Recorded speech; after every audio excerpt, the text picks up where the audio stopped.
کوئی ہم نے مارکا نہیں مار لیا کہ جس پہ ہمیں اترانا چاہیے، فخر کرنا چاہیے۔ یہاں میں آپ سے ایک بات کرنا چاہتا ہوں کہ خدا کی عزت کی خاطر آپ کم از کم اتنا قدم اٹھائیں کہ آپ اسرائیلی مصنوعات کا بائیکاٹ کریں۔ اسرائیلی مصنوعات ہمارے اس دور میں ابھی بھی کئی ایسے مولوی ہیں جو کوک اور سپرائٹ اور پیپسی کے بغیر سوتے نہیں۔ مولوی اگر پیے گا اور باقی عوام الناس جو ہے اس کو ہم کیا میسج دیں گے، کیا کریں گے؟ اور یہ جو آپ کو لوگ آگے سے یہودیوں کے اعتراضات اور سوالات آپ تک پہنچاتے ہیں وہ مسلمان اور کام یہودیوں کا کرتے ہیں کہ جناب آپ بائیکاٹ کا کہتے ہیں، یہ مولوی کہتے ہیں بائیکاٹ کر دو۔ اس بائیکاٹ کا فائدہ کیا ہے؟ پھر ان موریوں سے موبائل لے لو، موبائل بھی تو یہودی نے بنایا ہے، ان موریوں سے فلاش لے لو۔ بھائی پہلی بات یہ ہے کہ اس مسئلے کو سمجھیں۔ مسئلے کی نوعیت یہ ہے کہ یہ جو اسرائیلی مصنوعات جن کا ہم بائیکاٹ کہتے ہیں، یہ کمپنیاں یونیلیور ہو، اس کمپنی کے اندر چاہے وہ پیپسی، کوک، سپرائٹ ہو، KFC ہو، یہ جتنی بھی برانڈ ہیں، یہ اپنا ایک مخصوص فنڈ جو ہے فلسطین کے جہاد کے لیے انہوں نے مختص کیا ہوا ہے، مسلمانوں کو مارنے کے لیے۔ مثال کے طور پر یہ پیپسی ہے، اس نے اپنا 33% منافع جو ہے وہ اسرائیل جنگ کے لیے مختص کیا ہوا ہے۔ یعنی اگر ایک مسلمان 100 روپے کی پیپسی پیتا ہے، وہ 33 روپے جو ہے وہ اسرائیل یہودیوں کی مدد کر رہا ہے فلسطین کو مارنے کے لیے، وہ فلسطین کو مارنے کے لیے ختم کرنے کے لیے ان کی مدد کر رہا ہے۔ تو اس سلسلے میں نے پہلے بھی کئی بار عرض کیا ہے، لیکن آپ ماشاءاللہ عاشق رسول ہیں، آپ نے نعرے بڑے اچھے لگا دیے ہیں۔ اب نعرے کے بعد واپسی پر کوئی شیطان پی رہا ہوگا۔ ہم تو اتنے بے حس ہو چکے ہیں کہ ہم مرزائیوں کی بائیکاٹ نہ کر سکے، ہم مرزائیوں کا بائیکاٹ نہ کر سکے۔ ارے شیطان سب سے زیادہ بدو ملی میں استعمال ہوتا ہے، سب سے زیادہ۔ یہ ذہن میں رکھنا۔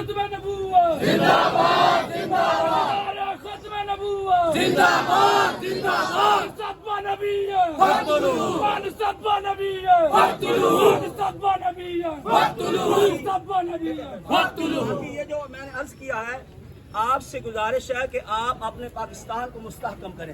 جب آپ پاکستانی پروڈکٹ استعمال کریں گے، پاکستانی چیزیں استعمال کریں گے، اس سے ہمارا پاکستان محفوظ ہوگا اور مضبوط ہوگا، اور اس سے یہودی جو ہے وہ کمزور ہوگا۔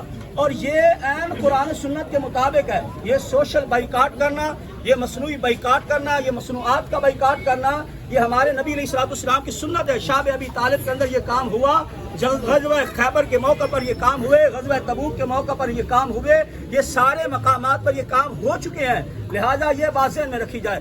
باقی جو ہمیں تانا دیتے ہیں کہ موبائل بھی مولوی یہودیوں کا استعمال کرتے ہیں، تو ان سے گزارش یہ ہے کہ اپنی عقل کا علاج کرواؤ۔ موبائل ہم بطور اسلحہ، بطور ویپن استعمال کر رہے ہیں۔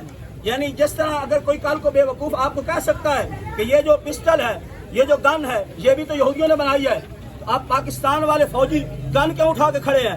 تو یہ اسلحہ ہے۔ جب ہم فیس بک، یوٹیوب، کوئی بھی ٹویٹر، کوئی بھی ان کی بنائی ہوئی ایپس استعمال کریں گے اور اس پر یہودیوں کے خلاف لکھیں گے، یہودیوں کے خلاف بات کریں گے، اور اہل فلسطین یا مسلمان بھائیوں کے لیے، یہ امت مسلمہ کے لیے کوئی بات کریں گے، تو یہ ایک جو ہے وہ ویپن کا کردار ادا کرے گی، یہ ایک اسلحے کا کردار ادا کرے گی۔ لہٰذا یہ ہمیں کوئی تانا نہ دے۔ باقی آپ سے بڑی مؤدبانہ گزارش ہے کہ آپ یہاں جو تشریف لائے ہیں، آپ یہ ذہن میں نہ رکھیں کہ ہم نے کوئی مارکا مار لیا، کوئی بڑا کام کر لیا ہے۔ ہم نے صرف اتنا ہم نے حق ادا کیا کہ ہم ابھی تک ہمارے اندر زندگی کی کوئی رمق باقی ہے، باقی ہم نے کچھ بھی نہیں کیا۔ اور اس سلسلے میں نے پہلے بھی عرض کر دیا ہے کہ ہمارے افواج پاکستان اس کو قدم بڑھانا چاہیے، ہم ان کے ساتھ ہیں۔ ہمارے بڑوں نے افواج پاکستان کو پہلے بھی یہ آفر دی ہے کہ اگر پاکستان کی افواج 5 لاکھ جائے گی، ہم 15 لاکھ افراد رضاکار دیں گے۔ اور اس سلسلے میں ہمارے بڑوں نے یہ بھی کہا ہے، جو کہتے ہیں معیشت تباہ ہو گئی، ہمارا پاکستان جنگ نہیں کر سکتا، ہمارے بڑوں نے یہ باقاعدہ آفر کی ہے، ہم ساری اس جنگ کا خرچہ اٹھانے کے لیے تیار ہیں، ہم تیار ہیں۔ ہاں دیکھو نا، یہ بھی تو ایک عجیب ہے نا بات، وہ قوم جو روٹی اور پانی کے لیے ترس رہی ہے، آج وہ قوم اس سطح پہ کھڑی ہے ایمان کی قوت ان میں اتنی ہے کہ وہ چاہتی ہے کہ اگر ہمارے حکمران جہاد کا اعلان کریں، ہماری افواج پاکستان جہاد کا اعلان کرے، ہم خرچہ دینے کے لیے تیار ہیں۔ اور اس سلسلے میں انشاءاللہ یہ کوئی بڑا نہیں، یہ کوئی چھوٹی موٹی بات نہیں، ہمیں پتہ ہے کتنے ارب جو ہے وہ جنگ کے لیے چاہیے ہوتے ہیں، کتنے ڈالر چاہیے ہوتے ہیں، یہ سب ہم جانتے ہیں، ہم پورا ہوش و حواس سے کہہ رہے ہیں۔ لہٰذا اس سلسلے میں ہم افواج پاکستان کو یہ میسج دینا چاہتے ہیں، اپنے تمام اداروں کو میسج دینا چاہتے ہیں کہ خدا کی عزت کی خاطر آپ جہاد کا اعلان کریں، پوری قوم آپ کے ساتھ ہے، ہم آپ کے شانہ بشانہ ساتھ ہیں۔ اور میں نے پہلے جمعہ پر بھی یہ عرض کیا تھا، ہمارے پاس جو خودکش حملہ کا پاور ہے اس کی کوئی دنیا کی طاقت اس کا علاج نہیں کر سکتی۔ یہ ذہن میں رکھنا، خودکش دو طرح کا ہوتا ہے، ایک خودکش حملہ کرنا حرام ہے، جو بازاروں میں کیا جائے، جو درباروں پہ کیا جائے، جو مساجد میں کیا جائے، جو ہٹتے مسلمانوں پہ کیا جائے، وہ خودکش حملہ کرنا حرام ہے۔ لیکن اگر دشمن اوپر غالب آنے لگے اور کوئی مسلمان مجاہد اپنے سینے سے بم باندھ کے، جیسے 65 میں ہم نے انڈیا کے ٹینک الٹے کیے تھے، جیسے 65 میں ہم نے انڈیا کو بھگایا تھا، ایسے مسلمان اگر سینے سے بم باندھ کے میدان میں اترتا ہے تو یہ عین جہاد ہوتا ہے۔ اس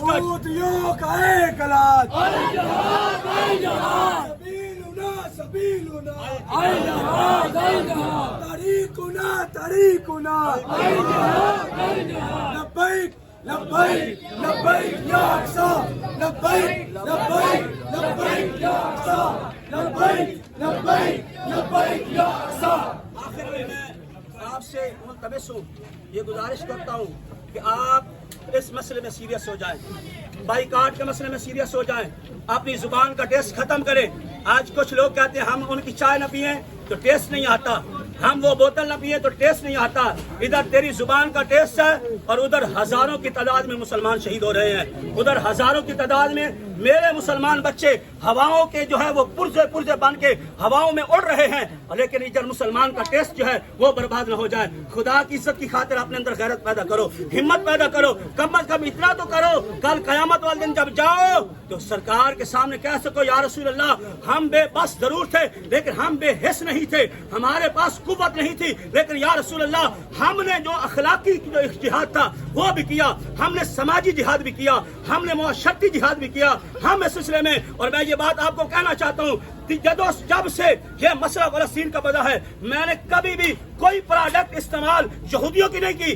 آپ سے میری صحت اب بھی بہتر ہے، آپ سے اب بھی میں بہتر کھڑا ہوں، مجھے کچھ بھی نہیں ہوا، نہ میں مر گیا، میں آج بھی آپ کے سامنے زندہ کھڑا ہوں۔ لہذا یہ ذہن میں رکھ لو، اگر تم اسرائیلی یہودیوں کی بائیکاٹ مصنوعات کا کرو گے، خدا کی عزت کی قسم ہے تم مر نہیں جاؤ گے، تمہیں کچھ نہیں ہوگا۔ کچھ لوگ ہمیں تانا دیتے ہیں ہمارے کاروبار ٹھپ ہو جائیں گے، اور تو خدا کا کلمہ پڑھنے والا، تو الہ کو ماننے والا، تو کیا سمجھتا ہے تیرا روزگار یہودی کے ہاتھ میں ہے؟ تو کیا سمجھتا ہے تیری مصنوعات یہودی کی تو بیچے گا پھر تیرا کاروبار چلے گا؟ نہیں، تیرا سبب مسبب الاسباب صرف اللہ ہے۔ جب اللہ مسبب الاسباب ہے تو پھر تمہیں کس بات کی ٹینشن ہے؟ آخر میں یہ بات کرنا چاہتا ہوں، آج رات ہماری صوفی والی مسجد کے اندر عظیم الشان ایک اصلاح امت کانفرنس ہو رہی ہے، جس کے اندر بڑا ہی پیارا موضوع رسول اللہ صلی اللہ علیہ وسلم کی نماز، اس کے حوالے سے گفتگو ہوگی۔ علامہ صاحب مفتی صاحب بہت اچھی اس کے اوپر دسترس رکھتے ہیں۔ تمام احباب سے گزارش ہے کہ آپ نماز عشاء صوفی والی مسجد میں ادا کریں اور وہاں نماز پڑھ کے فوراً مسجد اس محفل پاک میں شرکت فرمائیں، اور آپ کے اندر جو بھی شکوک و شبہات ہیں، جو بھی سوالات نماز کے حوالے سے اٹھتے ہیں، آپ ان کے سامنے رکھیں، انشاءاللہ وہ بھی آپ کی تسلی و تشفی کے ساتھ آپ کو جواب دیں گے۔ تمام احباب ضرور اس میں بھی شرکت فرمائیں۔